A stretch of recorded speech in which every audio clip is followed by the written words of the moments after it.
इन दीदी का सही है, जब मन करता है तभी मायके चली जाती हैं, जब मन करता है तभी घूमने चली जाती हैं। इनके बच्चों के, इनके पति के सारे काम मुझे ही करने पड़ते हैं। इनके मायके में तो जब देखो कुछ ना कुछ होता ही रहता है। और देखो कितना बन के दिखा रही हैं, इनके बच्चों के एग्जाम हैं। अरे ये अपने बच्चों को साथ लेकर जाती ही कब हैं, कुछ करती भी हैं ये अपने बच्चों का। ये यहाँ पर रहे या ना रहे, इनके बच्चों का तो सारा काम मैं ही करती हूँ। पहले सारा घर का काम करो, फिर इनके बच्चों को पढ़ाओ लिखाओ, इनके बच्चों का करो। मेरा भी तो मायका, भाई भाभी मम्मी पापा सब हैं। जैसे ही मैं अपने मायके जाने की बात करती हूँ, इनके घर में कोई ना कोई प्रॉब्लम हो जाती है।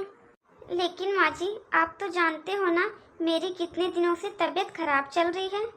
तबीयत तो बड़ी बहू मेरी भी बिल्कुल ठीक नहीं है। आज तो सुबह से मेरे घुटनों में बहुत दर्द हो रहा है। लेकिन क्या करूँ, छोटी बहू की गोद भराई तो करानी ही पड़ेगी ना। अब सारे रिश्तेदार भी आएंगे, अंजलि भी आएगी।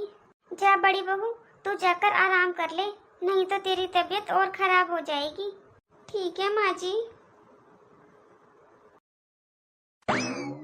छोटी बहू, अब तेरा 7वां महीना स्टार्ट हो गया है और देख गोद भराई तो करानी पड़ेगी। अब तू ही देख, तेरी जेठानी की भी तबीयत खराब है और मेरे भी घुटनों में दर्द हो रहा है और ये गोद भराई भी जरूरी है। सारे रिश्तेदार भी आएंगे, अंजलि भी आएगी। तो तू बहू ऐसा कर, धीरे धीरे सारी तैयारियां शुरू कर दे, फिर अंजलि आ जाएगी, वो तेरी हेल्प करवा देगी थोड़ी। कोई भारी वजन का काम मत करिए बहू, धीरे धीरे थोड़ा थोड़ा काम कर लियो। अब क्या करूं, तेरी जेठानी की भी तबीयत खराब हो गई, मेरे भी घुटनों में दर्द है, सारे रिश्तेदार आते ही होंगे। ठीक है माँ जी। दुनिया को दिखाने के लिए गोद भराई रखी है, मेरी गोद भराई है और सारा काम मुझे ही करना पड़ रहा है।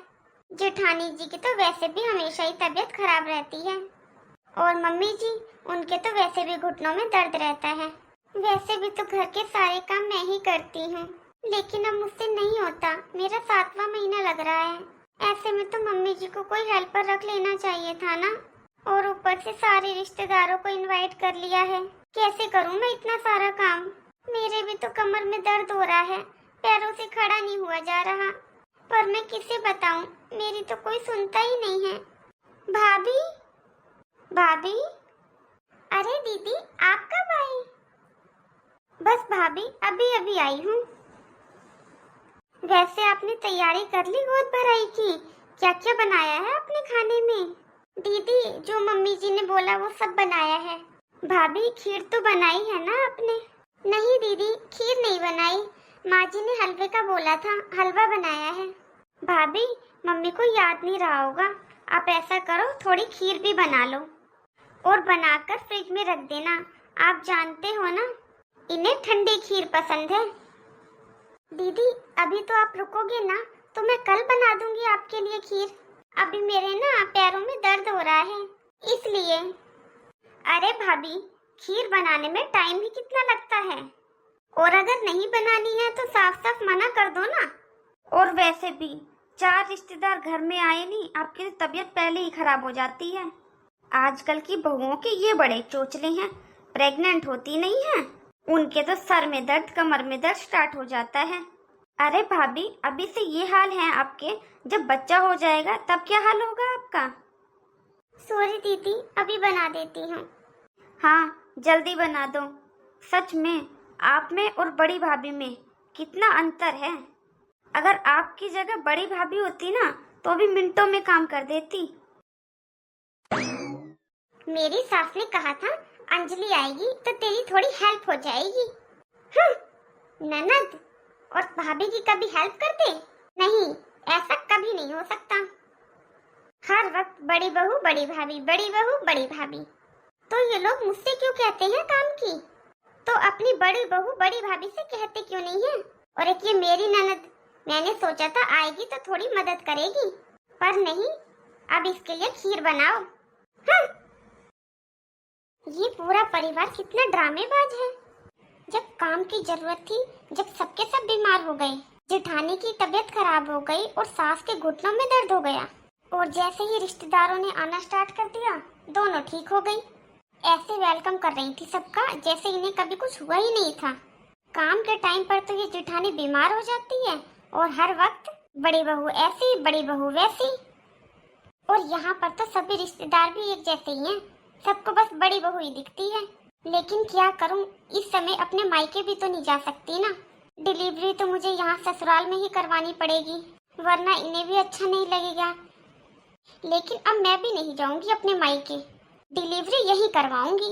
मैंने पूरे 8 महीने इन सब लोगों की सेवा करी है, क्या ये लोग 1 महीने मेरी नहीं करेंगे? अरे मम्मी का फोन। हेलो प्रिया। हाँ मम्मी। प्रिया बेटा ठीक है तू? हाँ मम्मी। अब अपनी मम्मी से भी झूठ बोलेगी क्या? तेरी भाभी ने सब बता दिया है मुझे। तेरे भाई को तो बहुत गुस्सा आ रहा था बेटा, वो तो कल ही ले आता तुझे। बहुत रिश्तेदार थे ना, इसलिए अच्छा नहीं लगता। लेकिन प्रिया बेटा, तूने इतने दिनों से बताया ही नहीं कि तू इतनी परेशान है। लेकिन बेटा अब नहीं छोड़ूंगी मैं तुझे वहाँ पर, जब तक दामाद जी नहीं आते ना, जब तक तू यहाँ रहेगी मेरे पास। तेरी डिलीवरी बेटा मैं यहाँ करवाऊंगी अपने पास। तेरी भाभी ने बेटा मुझे सब बता दिया। तेरी भाभी को खुद गुस्सा आ रहा है बहुत। और तेरी ननद तुझसे कैसे बात करती है, वो तेरे पे इतना गुस्सा क्यों कर रही थी? तेरी भाभी ने सब सुन लिया था बेटा। तेरी भाभी बता रही है तेरी हालत कितनी खराब हो रही है। वो तो शुक्र है कल तेरे भाई भाभी आ गए, वरना तू तो हमें कुछ बताती भी नहीं। नहीं मम्मी, ऐसा तो कुछ नहीं था। वो दीदी का मम्मी नेचर ऐसा ही है, वो सबसे ऐसे ही बात करती हैं। क्यों, ऐसा व्यवहार सिर्फ तेरे साथ ही है? तेरी जेठानी के साथ तो बड़ी हंसकर बातें कर रही थी। तेरी भाभी ने मुझे सब बता दिया है बेटा, उस घर में तेरी जेठानी की चलती है। मेरी बात सुन ले बेटा, तू कोई फालतू नहीं है, समझी? तेरे भाई को भेज रही हूँ, आजा। डिलीवरी का समय बहुत नाजुक होता है बेटा। डिलीवरी के टाइम बहुत देख रेख की जरूरत पड़ती है। और तेरे ससुराल वालों का व्यवहार देख के मुझे नहीं लगता कि वो तेरा ध्यान रखेंगे। लेकिन मम्मी, मेरा इस समय वहाँ पर आना ठीक नहीं है, क्योंकि डिलीवरी तो देखो ससुराल में ही ठीक रहती है और शायद इन्हें भी अच्छा नहीं लगेगा। अरे बेटा, इसमें अच्छे या बुरे की क्या बात है? डिलीवरी के टाइम तो देख रेख की जरूरत पड़ती है। जब वो लोग तेरी देख रेख ही नहीं करेंगे तो वहाँ पर क्या फायदा डिलीवरी करवाने का? अरे मम्मी, आप भी ना कुछ ज्यादा ही चिंता कर रहे हो। भाभी ने पता नहीं आपको क्या क्या बता दिया। अरे मम्मी, इतनी भी दुखी नहीं हूँ मैं। अगर इतनी ही दुखी होती ना मम्मी, तो मैं आपको बता देती ना। बस तू तो रहने ही दे बेटा, तू तो कभी भी कुछ नहीं बताती। मम्मी, कुछ बताने लायक होगा तभी तो बताऊंगी मैं आपको। और वैसे भी आप तो जानती हो ना इन्हें, इनको ऐसे मेरा मायके में जाकर रहना अच्छा नहीं लगता। इनको मम्मी अच्छा नहीं लगेगा, वरना मैं भी मायके आ जाती। मेरा भी बहुत मन है मायके आने का। अब देखो मम्मी, मैं तो अब डिलीवरी के बाद ही आऊंगी, अभी नहीं आती। फिर अच्छे से मम्मी 2-3 महीने रहकर जाऊंगी आपके पास। अच्छा, लेकिन देख बेटा, जब से तेरी भाभी ने मुझे बताया है ना, मुझे तो बहुत चिंता हो रही है तेरी। अरे नहीं मम्मी, आप बताती हो ना बुआ जी आपके साथ कैसा व्यवहार करती थी। बस ननद है वो, और मैं छोटी भाभी हूँ, थोड़ी अकड़ दिखा देती है बस, और कुछ नहीं है। वो बड़ी है ना, मुझसे भी बड़ी है और इनसे भी बड़ी है, इसलिए बस। ननद तो बेटा तू भी है। कभी तूने अपनी भाभी से ऊंची आवाज में बात की है? मम्मी, सबका अपना अपना व्यवहार होता है, छोड़ो ना मम्मी। और मुझे सच में मम्मी यहाँ कोई भी दिक्कत नहीं है, मैं डिलीवरी के बाद ही आऊंगी। अब तो बस कुछ समय की बात है मम्मी। अब क्या कहूँ बेटा, तू मान ही नहीं रही मेरी बात। और सुन बेटा, अगर तुझे कोई भी परेशानी हो ना, बस फोन कर देना तू, तेरा भाई तुरंत आ जाएगा तेरे पास। हाँ ठीक है मम्मी। भाभी भी ना, मैंने मना किया था भाभी को कि मम्मी को कुछ मत बताना। मम्मी बेफालतू में चिंता करती रहेगी अब। मम्मी जी, आपने बुलाया, कुछ काम था? हाँ बहू, तो बहुत टाइम से अपने मायके नहीं गई है ना, तेरा भी मन करता होगा अपने मायके जाने का। जी मम्मी जी। बहू, अब तेरी डिलीवरी का टाइम भी आ गया है, 1 सप्ताह बचा है बस, इसलिए बहू बुला ले अपने मायके से अब किसी को, भाई को या पापा को। तू चली जा अपने मायके। हाँ छोटी, तू आराम से अपने मायके जाना और आराम से अपनी डिलीवरी करवाना। यहाँ की चिंता मत करना, यहाँ पर सब मैं संभाल लूँगी। वैसे भी देवर जी तो यहाँ पर है नहीं, और रहा घर का काम, कोई बात नहीं, वो मैं अकेले संभाल लूँगी। थोड़ी परेशानी होगी पर कोई बात नहीं, मैं सब मैनेज कर लूँगी। तू चली जा अपने मायके। छोटी बहू, तू अपने मायके जाने की तैयारी कर ले।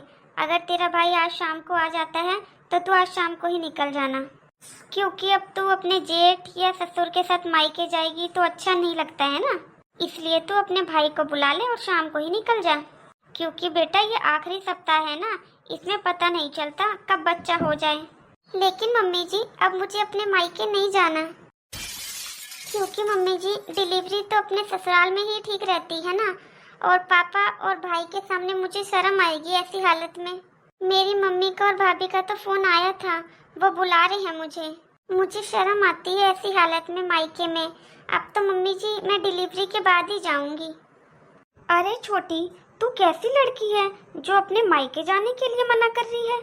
आज के समय में तो हर लड़की अपने मायके जाने के लिए उतावली रहती है, और एक तू है जो मायके जाने के लिए मना कर रही है। नहीं नहीं दीदी, ऐसी तो कोई बात नहीं है। नहीं दीदी, मायके जाना मुझे भी अच्छा लगता है, लेकिन ऐसी हालत में मायके जाना अच्छा नहीं लगता। और वैसे भी डिलीवरी तो ससुराल में ही अच्छी लगती है ना दीदी। और मैंने कब किया है मायके जाने के लिए? डिलीवरी के बाद चली जाऊंगी। मैं तेरी डिलीवरी यहाँ नहीं करवाऊंगी, कह दिया बस। तू तो जानती है ना तेरी जेठानी की कितनी तबीयत खराब रहती है, और मेरे घुटनों में कितना दर्द रहता है, ये सब तो तेरे से छुपा नहीं है। अब तू बता बहू, तेरी डिलीवरी होगी, कौन तेरी देख रेख करेगा? जच्चा बच्चा का बहुत काम होता है घर में, इसलिए तू अपने मायके चली जा। तेरी मम्मी भी कोई बड़ी बूढ़ी नहीं हुई है, वो भी जवान है, और तेरी भाभी भी है वहाँ पर। तेरी मम्मी और भाभी मिलकर तेरा अच्छे से जापा कर देंगी, तेरी अच्छी से देख रेख कर लेंगी। और माँ से ज्यादा ख्याल अपनी बेटी का कोई नहीं रख सकता। हाँ छोटी, मैं तो वैसे भी ये जापे वगैरह से डरती हूँ, मैं तो किसी के जापे नहीं कर सकती। अगर जापे में अगर थोड़ी बहुत भी कोई कमी रह जाती है ना, फिर पूरी जिंदगी बुराइयां होती हैं जापा करने वाले की। और वैसे भी मैं तो तेरी जेठानी लगती हूँ, और जेठानी को तो वैसे भी बुराइयां मिलती हैं, और मेरी तो वैसे भी तबीयत ठीक नहीं रहती, तो मैं तो नहीं कर पाऊंगी तेरा जापा।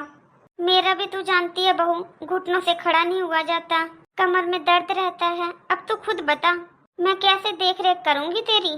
फिर तेरे साथ साथ बच्चे का भी हो जाएगा। छोटे बच्चे को भी निलाने दुलाने के 100 काम होते हैं, मुझसे तो नहीं होगा बहू। अंजलि से बात की थी, वो भी मना कर रही है, उसके बच्चों के पेपर चल रहे हैं, वो भी नहीं आ पाएगी। और हाँ, तू अमित की चिंता मत करना, अमित को फोन करके मैं बता दूंगी, वो कुछ नहीं कहेगा। तू तो बस जाकर अपना सामान पैक कर ले और अपने भाई को बुला ले, और शाम को ही चली जाना। और हाँ छोटी, तू चिंता मत करना, जैसे ही देवर जी विदेश से आएंगे ना, वो तुझे लेने आ जाएंगे। हाँ बहू, तू आने की चिंता मत करना, कोई जल्दबाजी नहीं है। जैसे ही पंकज आएगा ना विदेश से, वो आ जाएगा तुझे लेने के लिए। जब तक तू आराम से रहे ना अपनी मम्मी के पास। नाना नानी का भी तो मन होता है अपने देवता देवती को खिलाने का, उनको प्यार करने का, इसलिए कुछ समय तू उनके पास रखना बच्चे को, फिर बाद में तो पूरी जिंदगी वो हमारे पास ही रहेगा। जा बहू, अपना सामान रख ले, बुला ले अपने भाई को, आज शाम को ही चली जा। चल छोटी, मैं मदद करवाती हूँ तेरी पैकिंग में। हाँ बड़ी बहू, जा तू अच्छे से सामान रखवा दे छोटी बहू का। ठीक है माँ जी।